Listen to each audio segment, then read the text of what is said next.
The Students' Loan Trust Fund estimates that about 20,000 people who benefited from the loan during the days in various tertiary institutions are still owing the fund. This year it has become very difficult for the fund to provide to other students who are equally in need. But authorities here are telling us that after the publication of names in the center spread of some newspapers and then also on its websites, they have seen a significant recovery rate here at the Student Loan Trust Fund as many defaulters are trooping in to settle their debts. I've been speaking to Public Relations Officer of the SLTF, George Laing, and he has been explaining to me how this happened. So we did a first publication last week. I think it was last week Thursday. We did one this morning.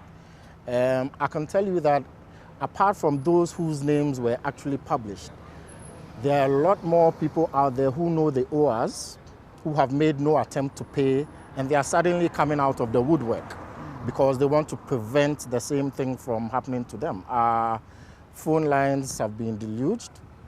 We're getting call after call. Public Relations Officer of the SLTF, George Laing, says it will go all lengths to retrieve monies owed the SLTF. He says it becomes necessary to prosecute defaulters. The SLTF will definitely do so.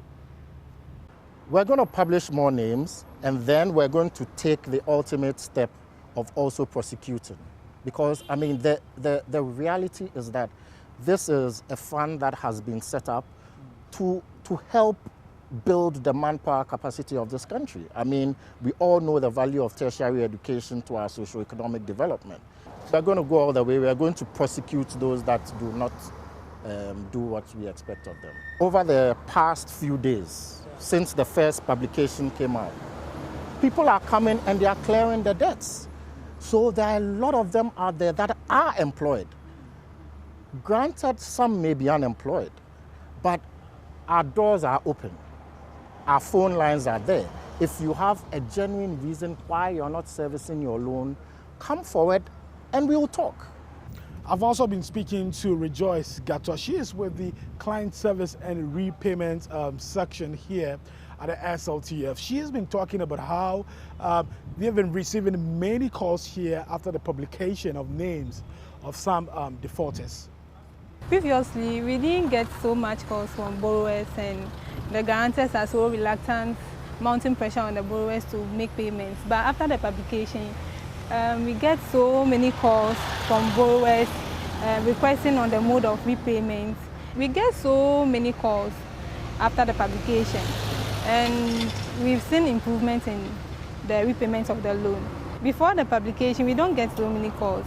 Okay. Even the calls that we get is from new applicants who wants to register for the loan. But after the publication, we get more calls from defaulters and those that are due for repayment. I've also been speaking to a beneficiary of the Student Loan Trust Fund.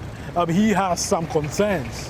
But I'm sure that the number that still, I mean, the number of people who are still defaulting, it is partly because of the difficulty with which we have to be able to pay. So, for example, personally, right after school, when things, I mean, I have not stayed home. I've worked since day one. And I have gone to University of Ghana campus because that's where I sourced the loan from. And then they told me that even though I have money to pay, I can't pay. And then they showed me somewhere else.